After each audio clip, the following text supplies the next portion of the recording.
Good morning, happy Saturday. We have spoken. It's starting right now. Good morning, Disney's Monday through Friday. It's really Monday through Saturday. But our Saturday show is We Have Spoken, the weekly Star Wars talk show. We got a lot to talk about today, don't we? Yeah. Bo-Katan speaks, or at least the actress who plays Bo-Katan, about the Skywalker cameo. Pedro Pascal speaks about a possible Star Wars crossover. We've got a recap to do of episode 4, Sanctuary. Sipping the tea. And first meet Cara Dune. Yes, but Sipping the Tea is my friend show. Sipping the Soup. We could have called today's episode Sipping the Soup because episode 4 recap. He sips the soup. It's one of my favorite episodes, but I could probably say that about all of them. Is it one of your favorite episodes? Good. Yes. And then she's got a fan theory if we get time. We've got family coming over at the top of the hour. This is going to be a great day for us, and we hope we kick off a great day for you guys talking a little Star Wars. Again, this is your first time here. We do this every Saturday. We have spoken. It's a boring conversation anyway. Pew, pew, pew. I think that's funny. Hey, Grandma. Yeah. I haven't even said hello to everybody in chat. You've already seen Grandma in the chat. I love that. Let's say hi to the people who are here. Again, if you're watching on the replay, we say hello to the people who are here live. She's not on Clubhouse yet, but we might take this show over to Clubhouse. I haven't even talked to her about it yet, but I've got an idea. But anyway, if you don't know what Clubhouse is, I am Jeff Bates, at Jeff Bates over on Clubhouse. And you should get over there. It's really, really cool. BDF is in the house. First one in the house. Hello, Jeff and Reagan. He says, Mr. Fulton in the house. Good morning to you, Jay Skywalker. Good morning to you. Jay Skywalker still has a better last name than me. And what a perfect name for this show. Yeah. By the way, the Bates is. There's only a few of us. Fulton, I see your request. Thank you. You didn't have to send me an email, buddy. It never will work live like that. And yeah, so not on Sunday. Just no, but I love you. And now your host of the show, Dole Whip Dad, shows starring Jeff, starts right now. Thank you. And Reagan. Those from Fulton. My mom's here. That's her grandma. Mar in Memphis. Our friend is here. Bloomin' Cheesin is here. Katrina's here. Who else? Did I miss anybody? I hope I didn't miss anybody. I know there's some people watching all in ninja mode because they told me they were. Welcome in. So do you want to start with Bo-Katan news? I think, is Bo-Katan your favorite character? Tell me the truth. I'm pretty sure it's a tie between Bo-Katan and Mando because I both really like both those characters. When did you start liking Bo-Katan? It was probably during the Clone Wars. Yeah. Just show because that's when the character first gets introduced. I remember hearing about this character, Mandalorians and Bo-Katan and Clan Vizsla and stuff like that, well before I ever heard of the Mandalorian show. And now to see them come to life, I know is exciting for you. My buddy Bill is in the house, Magically Mouse TV. By the way, that reminds me, please check my Instagram. I think I put it on Twitter too. I'm promoting his channel and my show, Disney Duos. It's at noon Eastern time, 11 o'clock my time, other o'clocks, other places. So basically, what is 9? In an hour and a half. There's only 2 more times you can watch episode 1. Episode 2 is next week. Next Tuesday, Thursday, and Saturday. Episode 1, you got today in an hour and a half, and then you've got, what, at 10 o'clock tonight, 9 o'clock my time, 10 o'clock Eastern time, to watch Disney Duos, the very, very first episode. My hair looks funny. I need a haircut. You think I need a haircut? Fine. I think I need a haircut. Looks a little... I look old. You gotta look a little poofy on top. Yeah, it's a little poofy. Anyway, let's get to this. Let's get to the Bo-Katan news, shall we? I know you're excited about it, and I haven't told you much about it. Oh, all these people are sending me messages. Big UFC fight tonight. Let's get to the Bo-Katan news that I've been teasing, I guess. Ready? Yeah. Mostly for it's for everybody, but especially for anyone in the chat with the last name of Skywalker. This is from the direct. Again, I like to give credit where credit's due when I read from other people's blogs. The Mandalorian Bo-Katan. Is it Bo-Katan or Bo-Katan? Bo-Katan. Bo-Katan. Bloomin' Cheese in the house. What's going on? Star didn't know of Mark Hamill's Luke Skywalker cameo until the fight finale airing. Did you know that? No, I didn't. That was The cool. Mandalorian sophomore season, that means second, was full of shocks and surprises, specifically in the form of one Luke Skywalker. While just about everyone and their grandmother now knows about the iconic Jedi's appearance in the Disney Plus show, the reveal was kept secret for nearly an entire calendar year. We hinted at it. We kind of thought it might be Luke, right? Who's it going to be? Who's it going to be? Who's it going to be? We thought it might be Luke. We talked about that a little bit. There wasn't a possibility it could be him. Yeah. Anyway, it now appears that not just fans were kept in the dark, but also some of the actors that were directly involved in the big finale. Not only does CGI produce some stunning visuals, but it's apparently great at keeping secrets too. Speaking on Entertainment Network 6 on another nerd Disney Star Wars talk show, which I love, Bo-Katan actress Katie Sackhoff, who I first was introduced to on the great show 24 a couple years back, revealed that she didn't know the identity of the Jedi that would appear in The Mandalorian until the episode aired on Disney Plus. I didn't know until I saw it with you guys. I didn't know. They didn't tell us who it was. There was an actor there with dots on his face. I mean, I kind of put it together, but at the same time, I thought to myself, they wouldn't let us know that. They would have let us know that. So she had an idea just like we did. But how cool is that, right? Yeah, that is cool. I think it's pretty fun. Which, fun fact, in the Empire Strikes Back, they made a bit of a twist on it. They made the actor that rehearsed it said, when Darth Vader said, "I am your father," he's in the rehearsals, he said, "Obi-Wan killed your father." So that was a shock even they flipped it. Yes. Did you know during the first Star Wars, the actor who played Darth Vader, David Pross, was talking the whole time and he had no idea they weren't going to use his voice? Do you know, even all the way when he died, like about a year ago he died, he was still mad about that. That's funny. Yeah, it's pretty crazy, right? Anyway, they said who, wait a minute, where did it go? I screwed that up. They said, who did they say it was? I think Robin Chow, one of the producers, I believe, knew who they said it was, but it was a complete red herring, so we didn't know. I knew it was a Jedi. I knew it was an X-Wing, so you start to put things together, but you don't know. And that's fair. I'm really glad she said that because we were all wondering, right? But when we saw the X-Wing, it became pretty clear. If you Star Wars crazy people like us, it was Luke. Yeah. Does anyone else fly an X-Wing? I don't know. I knew it was Luke at that moment for sure. Or at least I believed it was. I would have been disappointed at that point if it was an X-Wing, but it was somebody else. But, you know, twists and turns, right? Clubhouse looks cool. How do you get it? I tried a week and a half ago. No, oh, you need an invite. I have a couple. I don't have a lot, but I have a couple. Send me a DM on Instagram as long as I don't get blown up. I haven't looked at my DMs this morning, and I've been talking to some people, but I don't think I have anybody who's waiting on one. So I can hook you up is what I'm trying to say. Unless I run out of people who've already asked, but I don't. As of last night, I don't think I have anybody waiting on them. Detroit Disney Joe in the house. Hello to you.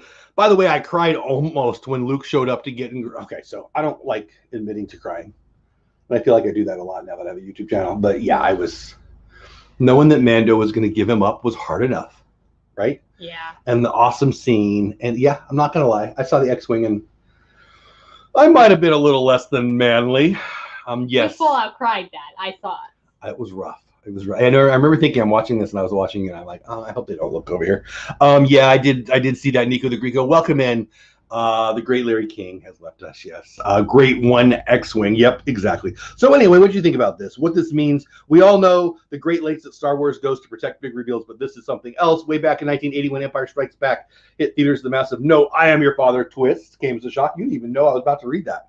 So that's kind of fun.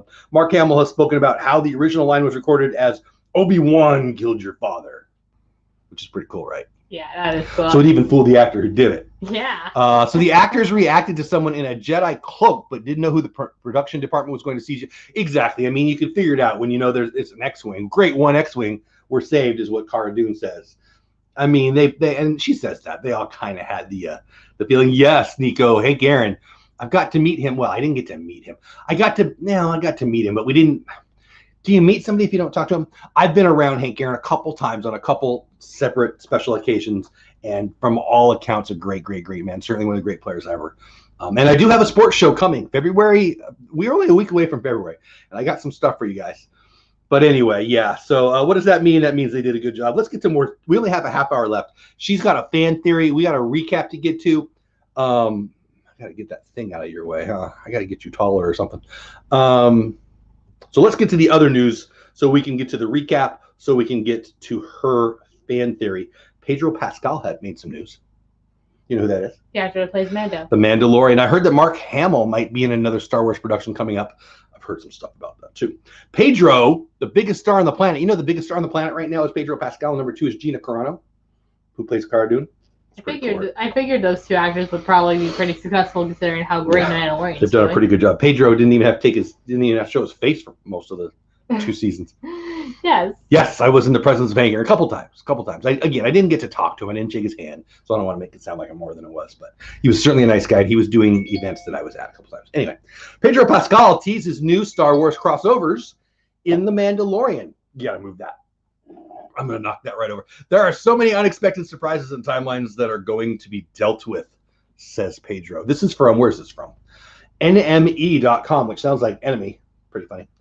Anyway, the Mandalorian star Pedro Pascal has teased a number of potential Star Wars crossovers in the Disney Plus show.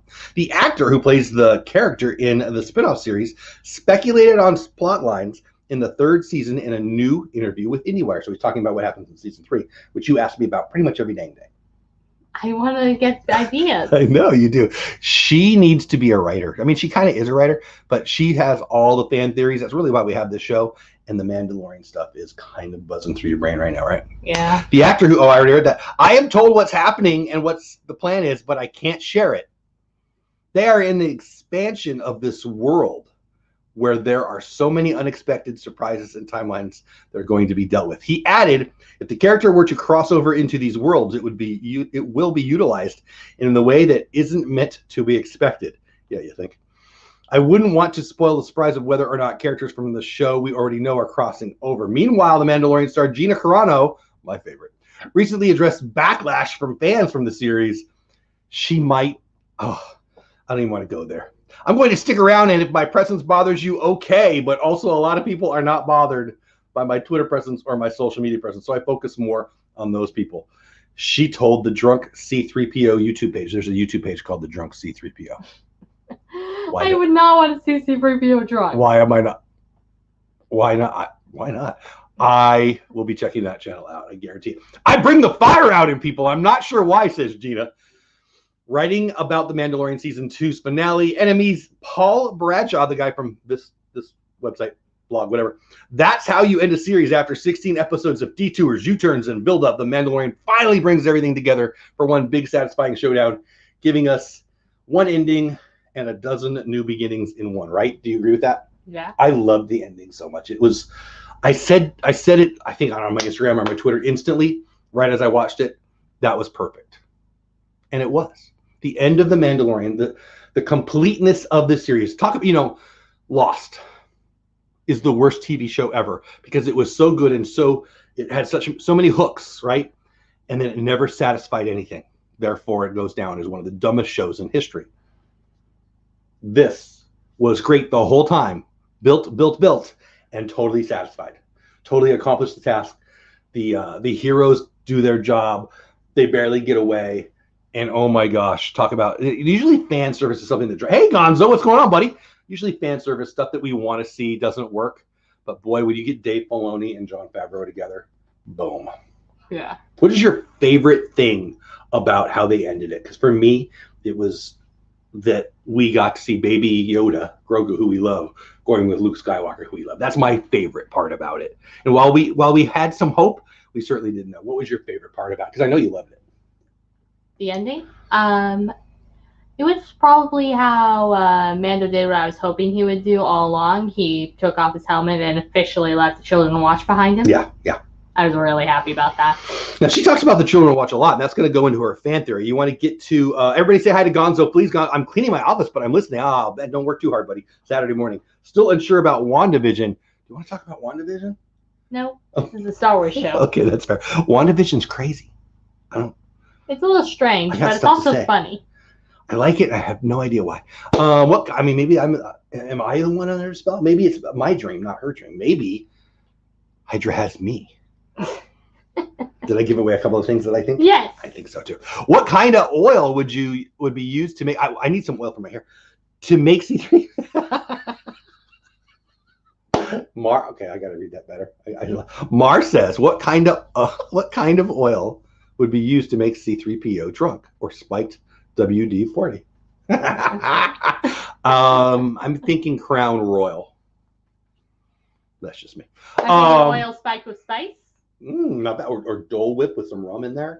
Now I'm just talking about stuff I like. Tommy from Good Morning. Oh, Tommy, I actually thought of you today. Tommy, and it's not good. Tommy from Corner Sports. He's my friend. He's a Boston guy, so he loves the Patriots and he loves the Red Sox. Kiki Hernandez is one of my favorite Dodgers right now. Just signed with your boys. It's not a sports show, so I won't talk about it too much, but you're going to love Kiki. He didn't hit very well last year, but boy, is he a stud. And he's, Gonzo, thank you. You're going to love Kiki Hernandez, Tommy. I'm bummed. I might have to get a Kiki Hernandez Boston Red Sox jersey. Gonzo with a $10 super chat. Love the hair. I know. I need some hair goo. I'll use some of that money for some hair goo. But anyway, Gonzo, love you, buddy. Thank you so much. Happy Saturday to you. $10 super chat makes my day. We'll give her a little love with that. So thank you. Appreciate that. So let's get into the recap, shall we? Okay. So we've got a lot to talk about. Now, I said myself this morning, we reviewed episode 4. And it was fun. It's one of my favorites. So it's one of my favorites for 2 major reasons. We meet Cara Dune, Gina Carano, and the sip in the soup scene, right? Yeah. I love the little kitty when little baby Grogu, we don't know he's Grogu yet, is cruising in, and the kind of scary Dr. Seussian looking cat, right? Womp cat. What's that? It's a womp cat. It's a womp cat? Yes. What's that mean? That's the name of the creature. I believe you. He's just cute and scary looking all in one. But the soup scene, like, if I can get beat up by any person, it's probably Gina Carano. Yes, please. Come on, Gina. I will let go. But they're fighting. They both pull out their blasters. Exactly. And then what do they see? Grogu doing this. I mean, on the scene, I'm going to turn on the fan. On the cuteness scale, is there a cuter scene in the history of TV? I don't think so. That's pretty adorable. It's pretty dang funny, right? I love it. Then we go see what? We get an ATST, I guess that we call them both. Hey, Movie Mania Nick, what's going on, buddy? I really appreciate you being here. In the woods, at the very end, we think baby Grogu's going to get shot. There's a lot going on, but as I looked up other people's recaps, I found this interesting. The New York Times, there's a lot of recaps out there to talk about. So let's just go with it. You want to just go with it? Yeah. All right, let's find one. Let's go with, how about Entertainment Weekly? You want to do that one? So they're everywhere. There's all kinds of blog posts from entertainmentew.com, but again, there's a million. I'm not going to read every single word, but let's do this. Mando meets a powerful ally. So I'll read some and we'll talk about it. On the run from the Bounty Hunter Guild and the client, the Mandalorian and Baby Yoda seek refuge in a remote village in need of protection. After making a very bad mistake in surrendering Baby Yoda to the client, the Mandalorian realized the error of his ways, and the pair are now officially on the run from a lot of people. A very angry, very bad bounty hunter. Mm-hmm. The Mandalorians all kind of saved him and took it, it's kind of awesome, right? Yeah, he's pretty awesome. I mean, I could tell you, if we ever did a top 10 scenes in The Mandalorian, hey, Kay Atwood and House, everybody say hi to Kay. I don't know how we could come up with it, but one of my favorites got to be when all the Mandalorians come down and save the Mandalorian at the end of episode 3. I don't know. The scene when he meets Bo-Katan is pretty good. Yes.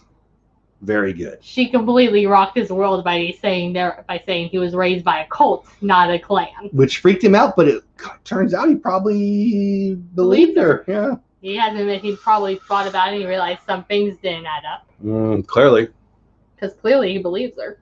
Back to episode 4. Mando may have escaped the bounty hunters, but Greef Karga is still alive. He's certainly a persona non grata amongst the guild, and a whole lot of bounty hunters possess the Baby Yoda fob, whatever it is. Fog. Okay. Plus Fog. Plus, the client, Dr. Pershing, and their Imperial allies are certainly not through with their prized asset. However, Mando and the kid are nowhere to be found during the open minutes of episode 4. Instead, it opens on a small village on an Earth-like planet. As villagers mill about, fishing in the series of small ponds, they're attacked, seemingly not for the first time, by some creepy dudes. A mother runs to her young daughter, and they hide in the river, covered by a basket, and they watch their attackers ransack their home. I think they're making Star Wars beer. Pretty sure Spotchka is Star Wars beer. Do you know what I'm talking about? What's Spotchka? Have no idea. I think it's shrimp beer, but I'm not really sure. Why did anyone make beer out of shrimp? Gotta make it out of something. Upon arrival, Mando attempts a solo investigation of their surroundings, but the word stay means nothing to Baby Yoda. And he says, all right, come on. And the word no clearly doesn't mean anything to him, because earlier in the episode, he kept flipping buttons. That's right. Exactly. While getting, let's see, Mando spots Cara Dune in the tavern, who disappears soon after Mando briefly abandons the child, flips her a corner or something, whatever. Mando briefly abandons the child to follow her in yet another questionable parenting decision, exactly, to quickly trade several blows before being interrupted by Baby Yoda, who still hasn't grasped the word stay. But sipping tea. Sipping the soup. It's pretty cute, right? So that's kind of iconic. We had downstairs for Halloween a Baby Yoda with a little, it was like a candy jar to give the kids candy out, but we loved it too much, so we never put it out because I don't want somebody to steal it. And it was him holding soup. Holding a little bowl of soup. It's like one of my favorite things. That was adorable. Anyway. I did use it. It was just one of the inside Halloween decorations. All right, let's go. So, and then Mando has two villagers from the cold open approach him, asking for help defending their village from the Klatooinians, the scary guys with the AT-AT. And they plan, they try to get him to help out, all this stuff, right? Taking their money, Mando recruits Cara for the mission. Upon the arrival of the small village, a group of children immediately fawn over Baby Yoda, and cuteness goes everywhere, right? Yeah. The kids fall in love with Baby Yoda just like we do. He's cute. He eats frogs. What's not to like? The frog eating scene is pretty iconic also. Yes. Near the end when he started eating the frog and the kids were all, oh, you dumb What's grosser, eating the frog or spitting the frog out mid-meal? I mean, I guess it was alive still. Honestly, pre-meal? Maybe he's just sucking on it like a sucker? Honestly, I would say spitting something out after you were trying to eat it is pretty gross. Who would do that? I do that all the time. Francisco in the house, what's going on? You see we lost Kike? Francisco, we lost Kike Hernandez to Tommy because he's a Red Sox guy. Mar says, I think Mando thoughts about Bo-Katan said, hold on, let me read that again. I read that very poorly. I think Mando thought about what Bo-Katan said, but working with the Mayfield character is who convinced him to leave his call. I think Mar is exactly right. I think when Mayfield, also one of my favorite characters, Bill Burr, the comedian, hilarious guy, he says we all do what we have to do. We all take off our helmet when we want, all that kind of stuff. That conversation, I agree. Also, I think looking at Mayfield as a bad guy and then Mayfield taking out the explosives showed him, not everybody's always bad, not everybody's always good. A lot of stuff going on there. But Mar, I'm with you. T. Marie in the house. Good morning, T. Marie. Thanks for being here. Yeah. T. Marie, thanks for being here. Thanks for being a member of the channel. By the way, if you see people in green, that's because they're members of the channel. They bless us like Gonzo did with the Super Chat. They bless us with a monthly little something, and they get emojis and fun stuff, and it's awesome. Okay, let's get back to this. Taking their money, Mando recruits Omara. We already are taking their money, Mando recruits Cara. The woman from the cold open. Okay, whatever. Clearly taken with the mysterious bounty hunter. She inquires about his helmet. Hey, you ever take off that helmet? I want to see what you look like under there. He says, nah, I can't. Go away. Right? Something like that. He doesn't say exactly that. He explains why they can't remove their helmets. Somewhat unusual for the guarded bounty hunter, Mando casually opens up, telling her he hasn't taken off his helmet in front of another person since he was a kid. Kind of the first crack, right? Finally the first crack we saw. Yeah, that was the first one now that I think about it. And then at the end of the episode, Cara says, hey, why don't you just hang out with here? He's your kid. You can marry the chick. You can have all the shrimp beer you want. What's the big deal? He didn't go for it. Because, well, we'll get to that in a minute. It also appears he isn't a native Mandalorian, as he shares. He was taken by the Mandalorians after his parents were killed. He was taken by the Mandalorians after the parents were killed. While doing some recon in the nearby forest, Mando and Cara spot the infamous track of the AT-ST, the deadly walker historically used by Imperial forces. I was 10 years old in The Empire Strikes Back, when The Empire Strikes Back came out. And I remember being obsessed with the awesomeness that the AT-STs or the AT-ATs, the Imperial walkers, whatever you want to call them, AT-ATs, you call them whatever you want. I call them freaking awesome in the snow. I love them. Do you love them? They are pretty cool. I remember thinking, but X-Wings are my favorite Star Wars machine. If I could get one of those at high school and just take out all the people that are bugging me, ooh, that would be easy pickings. You know, I thought that way, huh? Your dad's not as nice as you think he is. This isn't good for the villagers, and Mando tells them as much, announcing, bad news, you gotta go. Also one of my favorite scenes. Why? Because he told them the truth. Well, sometimes you gotta give it to people direct. So then Cara says, well, I can't do any worse. Yeah, you gotta go, which is why I like her too. However, the villagers are insistent on wanting to fight the creepy-looking guys for their home alongside Mando because their grandpa put some shrimp in these ponds. I don't get it. Because it was their family. Because it took generations for them to get that shrimp farm up and running. It will only take about 5 minutes for the AT-ST to take them out. So, but it was either that or they had to start over, and their grandchildren would be at that level of success. I would say starting over is better than starting dead. Well, in my opinion, you should stand up and fight for something, and if they can't, and if you can't win, then you retreat. If Cara Dune tells me to fight, I fight. If she tells me to leave, I leave.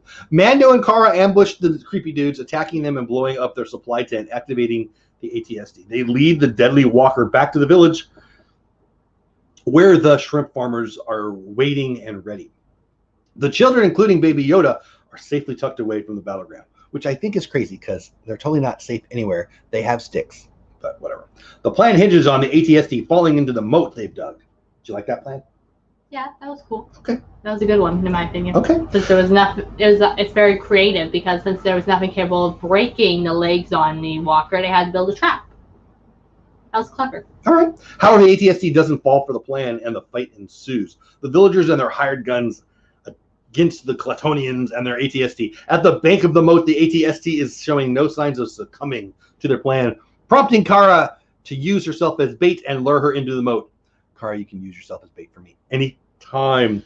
After an intense one-on-one with the deadly machinery, Cara is able to shoot the ATSD into the water, where Mando blows it up. Their powerful weapon eliminated, the weird guys hastily retreat back into the forest. In the aftermath of the battle, the villagers and their guests have settled nicely. Baby Yoda learns that frogs are friends, not food. Fish are friends, not food. Frogs are pretty nasty. We need to plug that in. Plug what in? I need to plug that in. I'm going to lose it. Hold that. So what do you think about that? Do you think... I'll plug this in. Hold on. Plug that in the wall. Sorry, guys. We're going to lose power if we don't do that. That's better. Thank you very much. Okay. So let's just get to it. So, well, the frog food thing we already talked about. It seems that the fresh air is doing Mando quite well. Now that he has quasi-friends, the first friends that we've seen, the bounty hunter is opening up even more about his helmet situation. When Cara inquires what would happen if Mando removed his helmet, the bounty hunter reveals that once he takes off his helmet, he can never put it back on. She says, wait, what? They're not going to come kill you? Nothing happens? And I think that hit him too. Yeah, I think he kind of started noticing that was a little silly. You can't see his exact expression because, you know, the helmet. Exactly. But Mando shoots his new best friend forever a very sour look before hastily changing the subject. He remarks that the word of the battle will surely spread, meaning it's time to go, but alone. Mando intimates that Baby Yoda is better off in the village, cared for by the loving community, than in a life on the road with a bounty hunter. But something happens. A bounty hunter tries to kill Grogu as a kid. He sees that what Baby Grogu needs is him. Exactly. He has to protect him until he has somebody else to protect him, which we have no idea what that's going to be yet, but obviously we do now, 14 episodes later. I think there's a lot going on here in the story growth and the story extension. Mando is not in love with the kid. He's in like with the kid. And he sees, though, you know, as that parent, you find out, yeah, I love this little person. But then there's another level of responsibility that hits when you think, oh my gosh, my little daughter needs me. I can't go away. They need me. And I think that's what the Mandalorian figured out right then and there. Cara took care of business, but Cara's not going to always be there. I can't just drop off. I can't just drop off the little cutie here and hope he survives and forget about him, because he will not make it. Do you agree with that? Yeah.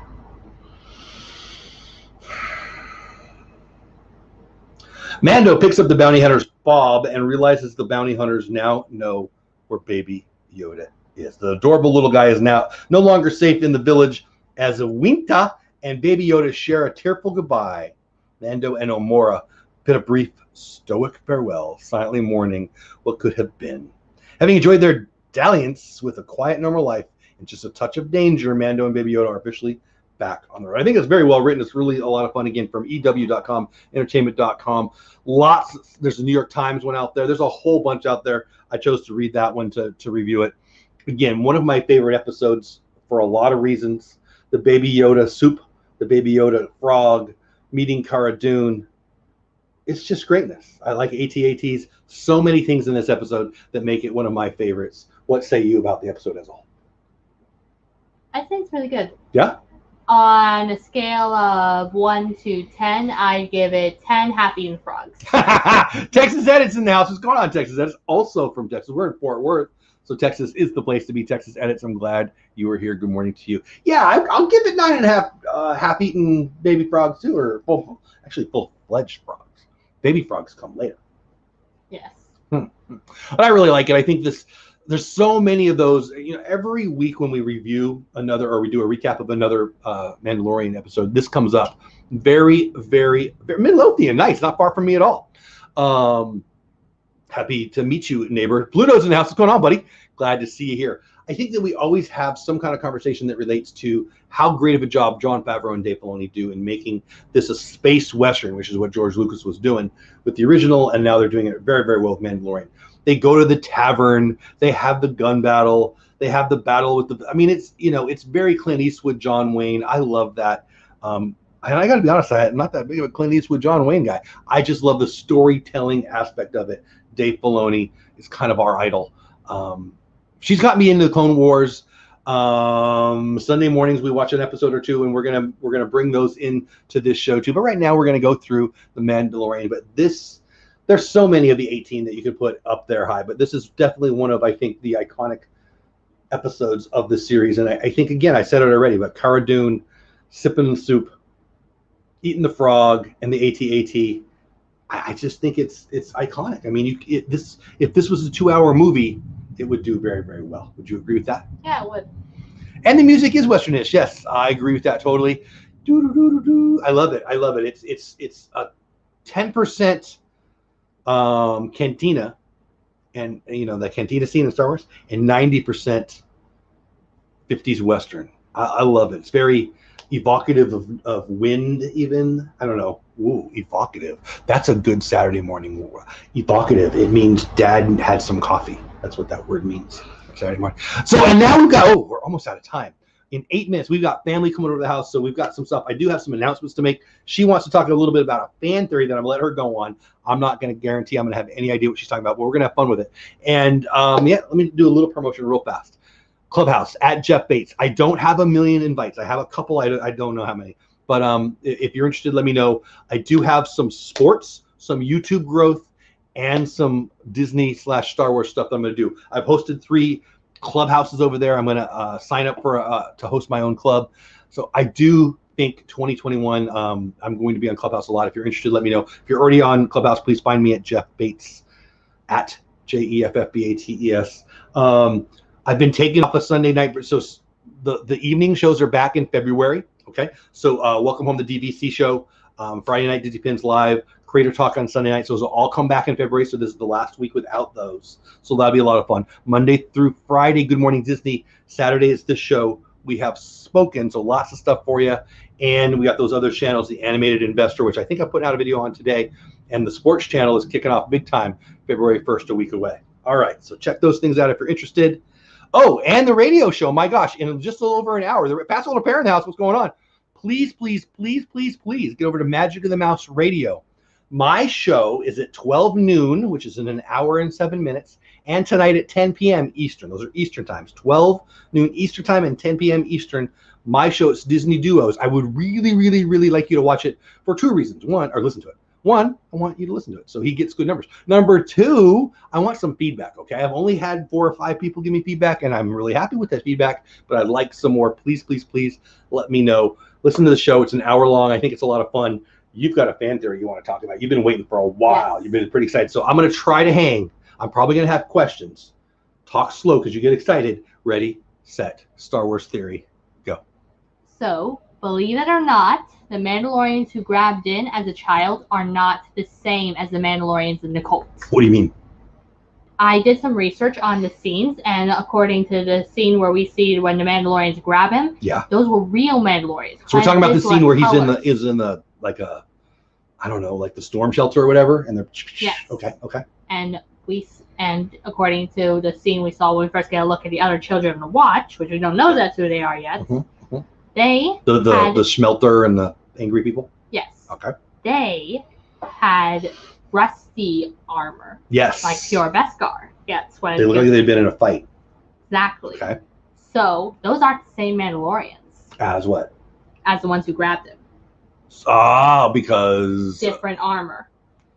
And if that person who grabbed him was a real member of Clan Vizsla and that person adopted him, then somehow the Children of Watch grabbed him thinking he would be a valuable asset to them, which means if that guy really is his adopted dad, when he goes to Mandalore to help Bo-Katan take back Mandalore, he could end up finding his adoptive dad, and he could be a member of Clan Vizsla.